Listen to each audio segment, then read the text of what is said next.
me about the new job. Oh, it's better than I could have imagined. I just wish I would have jumped sooner. But I've been reflecting on how much you helped me, because more than you know, Lynn, because Thank you. oh, thank you. I'm so blessed to have found you, because you were just always there for me. And then I got the 2 offers from big national companies at VP level at my age. I'm old. And a woman, and in this job market. So I'm really proud of that. And I negotiated. That's right. How did your exit go? It was really interesting because I grabbed my boss. He was going to leave at 4:45 on a Monday. And I said, I'm resigning. And he said, well, let's talk, and went in his office and shut the door. And he said, are you supposed to have appointments in the branch tomorrow? And I said, yes. And he said, well, you don't have to do this, but would you consider taking those appointments? And that way I can sort things out with HR. And I said, sure, I can do that for you. So I took those appointments, and I did a really good job and drummed up some business. And I tell you that because then I had to go on garden leave for 30 days, still employed, but nobody ever called me. So he called me and said, this is your last day of employment. And I just want to tell you that the big boss, the one who wrote the nasty texts about me and other people, he said, I saw him this morning, and I told him how classy it was the way that you went out, that you took those appointments and you drummed up business, and that says a lot about you. You made the right choice. Big time. Yeah, I did. Definitely. So I'm just happy and grateful every day. And it feels so different not to dread coming to work on a Sunday. And I realized how much it was weighing on me until after I resigned. Imagine having a life outside of work. When we first met, what was going on? I was getting pressured from management because they thought that I wasn't doing things right. It wasn't that the clients knew the difference or that I wasn't getting the results. I just wasn't doing things in the right order in appointments. And they were nitpicking me for little things. And they were observing my appointments and finding things that I did wrong. And it was really stressful. And that's when I hired you, and you said, they're trying to force you out. And I thought, no, I've been here so long, and I'm this level, and my numbers are good. And you said, doesn't matter. I've seen this so many times. And then that little storm passed, and I thought I was going to be fine. And then, lo and behold, you were right, and they kept writing me. And I thought that I could just stick with it because I would maybe 2 to 5 years from retirement. I just wanted to stay, and change is hard and scary. But my bubble was burst because that company was my life, and I worked lots of hours, and I tried really hard, and I got promoted and all this stuff. And it didn't matter.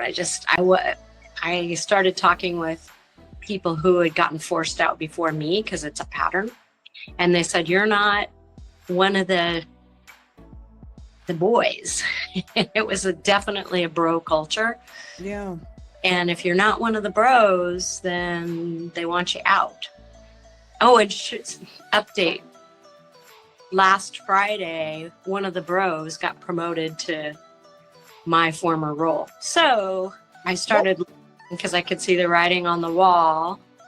And you had told me, you've got this.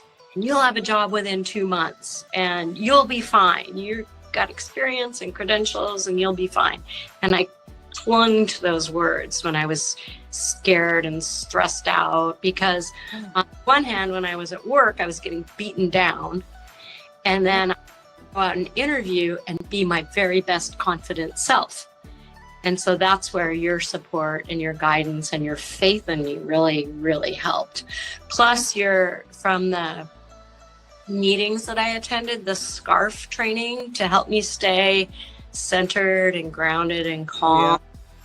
when I was meeting with management and they were handing it to me, all that I did wrong. That I'll have forever. I still carry those things with me from Scarf. And then you helped me with my resume and you went all in. You really made yourself available to help me in detail. You were tough on me and I was so tired of working on my resume, but it was so good. My current role, my boss, when I interviewed, I only interviewed once and I met with him and his right-hand person who's been there for 28 years. And he pretty much spent the whole time selling me on the position. He really didn't ask very many questions.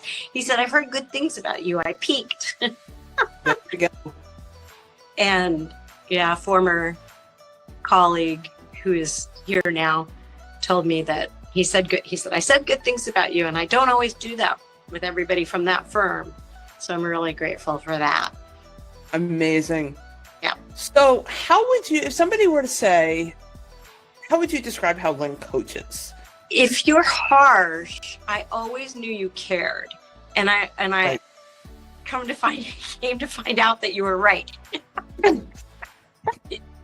Even when I didn't want you to be right, you were right in a helpful way.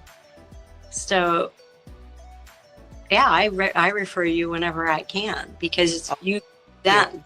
Because you know, you have your finger on the pulse and what you say works and it matters.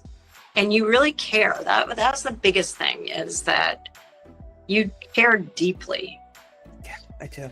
And you know us and you remember us and you make yourself available. We were on a Sunday. I was all freaked out. You just spent 10 minutes talking to me. I couldn't believe it. I was in tears and you took the time to talk me down off the ledge. And I really appreciate that. Thank you. You believed in me when I didn't believe in me. Yes. You're a total rock star. 2 Yeah. job offers within weeks. 2 in this market. Got me so far and above a better job than I could have imagined because I had the courage and I had that killer resume that you helped me. What excites you about the future? And I get to recreate my practice and meet new people and get all this support to meet my goals, exceed my goals, I should say. And just so relieved to be more relaxed and peaceful and optimistic, be in a positive environment. So not only was it a job, it was the right job and the right culture and the right leadership team.